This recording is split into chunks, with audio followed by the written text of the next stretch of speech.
Murtuttee muraa deemtu moortuu moora soorattu murmurtuu muraa nyaattu joortuu kormaa foolattu. Cabduun dhiibbaa dhabdee dhiibdeenan dhabamsiiftu qulleessituun balfaa balaanatti fiddeenaan lafafsiistu.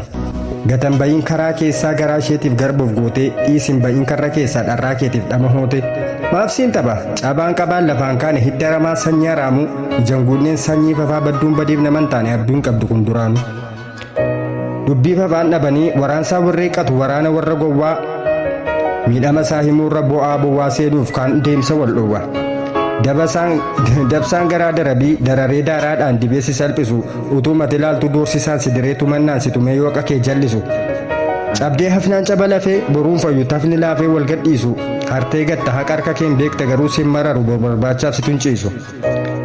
Hammeenyumaaf kaanna diinummaa filannee taanee tokko bufaa micciiruuf hammaanna tasa nagaa yaannu kan waa beekus numa qofa.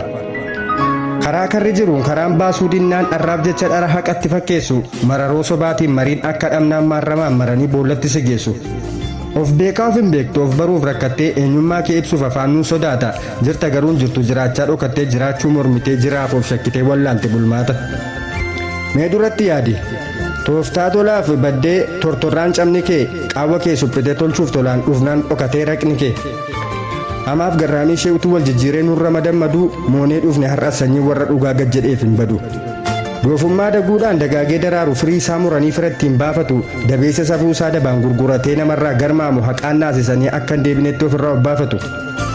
Haqa haqaan furu laaqaniin haqanii gaara sobaa dheessu garaaf of shakkanii dhugaaf nagaan eegan dharraa dharaaf du'u nama hedduus yakkanii.